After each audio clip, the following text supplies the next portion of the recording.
राधे कृष्ण आप सभी को।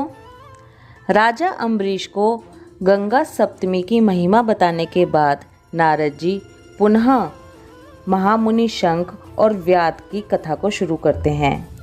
महामुनि शंख और व्याध की कथा हम अध्याय 21 में सुन रहे थे, जहाँ पर महामुनि शंख व्याध को उसके पिछले जन्म की कथा सुना रहे थे। अब आगे वैशाख मास महात्म्य अध्याय 24। व्याध ने पूछा, हे ब्राह्मण, आपने पहले कहा था कि भगवान विष्णु की प्रीति के लिए कल्याणकारी भागवत धर्मों का और उनमें भी वैशाख मास में कर्तव्य रूप से बताए हुए नियमों का विशेष रूप से पालन करना चाहिए।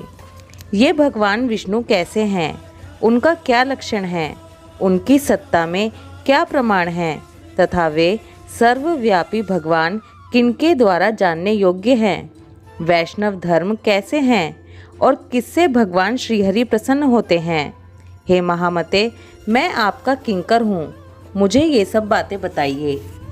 व्याध के इस प्रकार पूछने पर शंख ने रोग शोक से रहित संपूर्ण जगत के स्वामी भगवान नारायण को प्रणाम करके कहा, व्याध, भगवान विष्णु का स्वरूप कैसा है यह सुनो।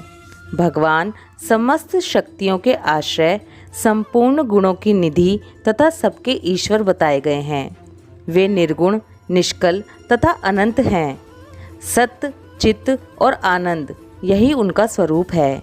यह जो अखिल चराचर जगत है, अपने अधीश्वर और आश्रय के साथ नियत रूप से जिसके वश में स्थित है, जिससे इसकी उत्पत्ति, पालन, संहार, पुनरावृत्ति तथा नियमन आदि होते हैं, प्रकाश, बंधन, मोक्ष और जीविका, इन सब की प्रवृत्ति जहाँ से होती है, वे ही ब्रह्मा नाम से प्रसिद्ध भगवान विष्णु हैं।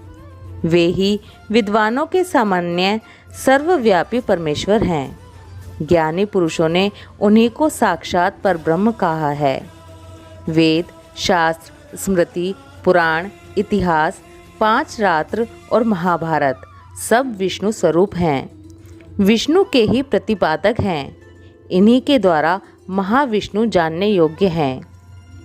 वेद वैद्य सनातन देव भगवान नारायण को कोई इंद्रियों से, अनुमान से और तर्क से भी नहीं जान सकता है। उन्हीं के दिव्य जन्म, कर्म तथा गुणों को अपनी बुद्धि के अनुसार जानकर उनके अधीन रहने वाले जीव समूह सदा मुक्त होते हैं। यह संपूर्ण जगत प्राण से उत्पन्न हुआ है, प्राण स्वरूप है, प्राण रूपी सूत्र में पिरोया हुआ है तथा प्राण से ही चेष्टा करता है। सबका आधारभूत यह सूत्रात्मा प्राण ही विष्णु है, ऐसा विद्वान पुरुष कहते हैं। व्याध ने पूछा, हे ब्राह्मण, जीवों में यह सूत्रात्मा प्राण सबसे श्रेष्ठ किस प्रकार है। शंख ने कहा, व्याध, पूर्व काल में सनातन देव भगवान नारायण ने ब्रह्मा आदि देवताओं की सृष्टि करके कहा, देवताओं, मैं तुम्हारे सम्राट के पद पर ब्रह्मा जी की स्थापना करता हूँ।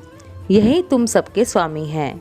अब तुम लोगों में जो सबसे अधिक शक्तिशाली हो, उसे तुम स्वयं ही युवराज के पद पर प्रतिष्ठित करो। भगवान के इस प्रकार कहने पर इंद्र आदि सब देवता आपस में विवाद करते हुए कहने लगे, मैं युवराज हूँगा, मैं युवराज हूँ। किसी ने सूर्य को श्रेष्ठ बताया और किसी ने इंद्र को।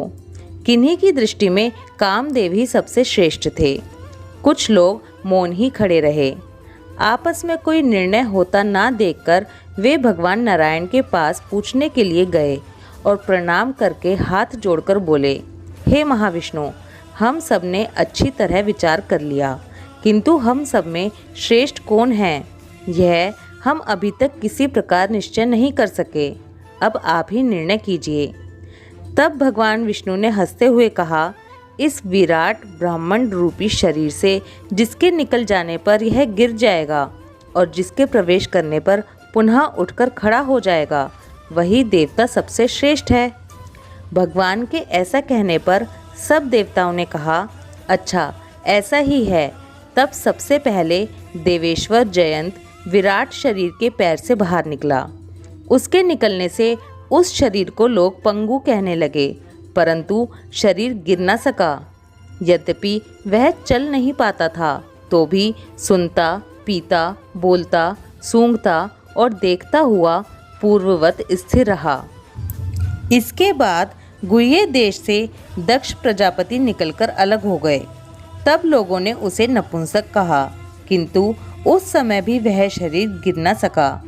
उसके बाद विराट शरीर के हाथ से सब देवताओं के राजा इंद्र बाहर निकले। उस समय भी शरीर पात नहीं हुआ। विराट पुरुष को सब लोग हस्तहीन कहने लगे। इसी प्रकार नेत्रों से सूर्य निकले। तब लोगों ने उसे अंधा और काना कहा। उस समय भी शरीर का पतन नहीं हुआ।